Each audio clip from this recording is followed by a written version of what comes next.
खड़गे जी को नाम हमने किया है कि हर लोग पूछता है एक फेस तो चाहिए, तुम्हारा फेस कौन है, तो इसी के लिए हम प्रपोजल दिया था कि खड़गे जी को होना चाहिए। खड़गे जी अगर फेस होगा तो ठीक है, और हमारा कोई एतराज नहीं है, और हमको सपोर्ट दिया है अरविंद केजरीवाल जी।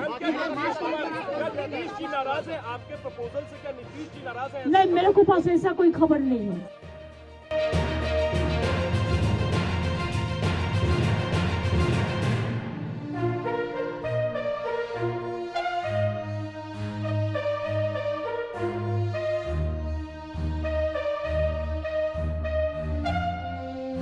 देखिए, मैं बस इतना ही कहना चाहता हूं कि कल बैठक के भीतर पश्चिम बंगाल की मुख्यमंत्री ममता बनर्जी जी और मेरे नेता दिल्ली के मुख्यमंत्री आदरणीय अरविंद केजरीवाल जी ने मिलकर मल्लिकार्जुन खड़गे साहब का नाम प्रस्तावित किया है। बेहतरीन नाम है, शानदार नाम है, और मैं बतौर राज्यसभा सांसद उनकी अध्यक्षता में और उनके नेतृत्व में राज्यसभा में काम करता हूं। मेरे लीडर ऑफ अपोजिशन है। 55 साल का उनका एक लंबा पॉलिटिकल करियर। जितने भी घटक दल हैं, मुझे लगता है वो सब मल्लिकार्जुन खड़गे साहब को बहुत ही आदर सत्कार से देखते हैं। मुझे लगता है कि उनसे देश और इंडिया गठबंधन उनके अनुभव का बहुत लाभ उठा सकता है। लेकिन सवाल ये उठ रहा है कि क्या राहुल गांधी इसके काबिल नहीं थे? अब ये सवाल क्या है, या आप लोग चाह रहे हैं कि राहुल फेस ना हो? इंडिया गठबंधन के भीतर जब बैठेंगे सब लोग, फिर चर्चा करेंगे। देखिए, अंदर में क्या हुआ है ये तो किसी को मालूम है नहीं, और आधिकारिक रूप से किसी ने प्रेस को ब्रीफ नहीं किया है कि ममता ने खड़गे का नाम प्रस्तावित किया और फलाने ने ये किया। ऐसा कुछ भी किसी ने ब्रीफ नहीं किया है। अभी बहुत सारी चीज़ें हवा में ऐसे ही चल रही हैं। जब तक आधिकारिक रूप से कोई बयान नहीं आता है तब तक हमको लगता है कि उस पर प्रतिक्रिया नहीं देनी चाहिए।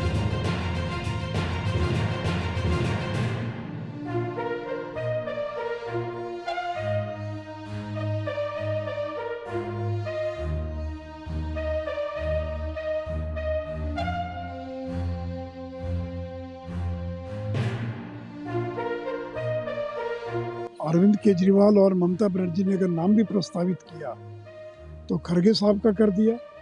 80 साल, मुझे पता नहीं उनकी उम्र 80 साल है या 85 साल है, लेकिन किसी ने भी नीतीश कुमार का नाम संयोजक के लिए भी प्रस्तावित नहीं किया। तो देखिए, दुनिया में पूजा होती है ताकत की। जिसके पास 44 विधायक हैं, उनके नाम को कोई क्यों प्रस्तावित करेगा? ये नीतीश जी गलतफहमी में है। बीजेपी छोड़कर इसीलिए गए थे कि प्रधानमंत्री बन जाएंगे, लेकिन प्रधानमंत्री बनना तो दूर की बात, संयोजक का जो पद है वो भी उनको नहीं मिल पाया। जो निर्णय सर्वमान्य होगा हम उनके साथ हैं। मुझे लगता है कल बहुत से दलों ने उस प्रस्ताव के ऊपर असहमति नहीं व्यक्त की है। अब उसका ऊपर पहली बार उस बारे में चर्चा हो रही है। मुझे लगता है कांग्रेस पार्टी के बारे में अगर मैं कहूँ तो उनकी एक प्रक्रिया होती है निर्णय लेने की। अब वो प्रक्रिया की तरफ हम ध्यान देंगे।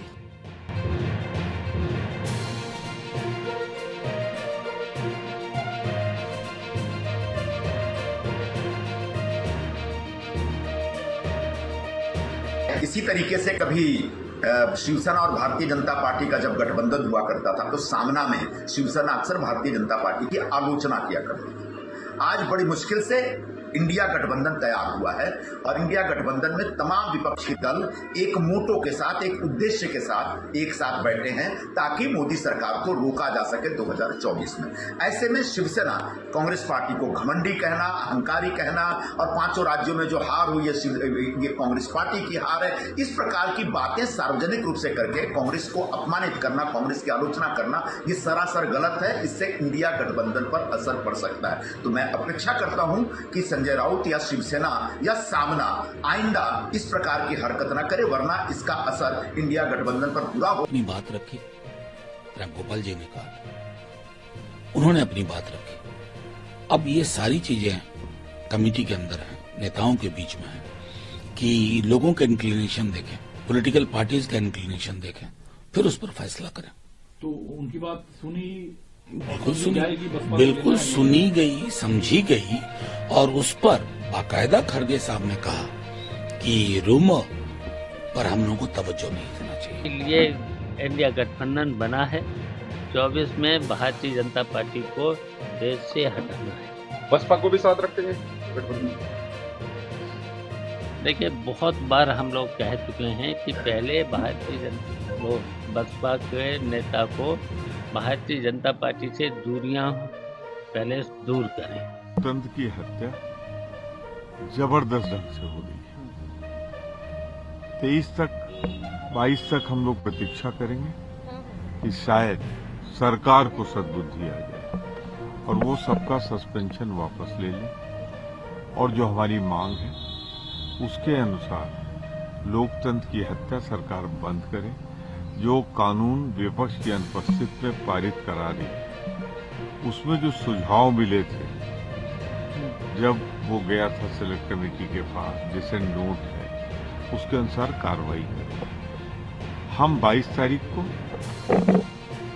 जितने सस्पेंडेड एमपीज हैं और सारे विपक्ष के एमपीज इंडिया के एक निश्चित स्थान पर धरना देंगे, विरोध प्रदर्शन करेंगे शांतिपूर्ण।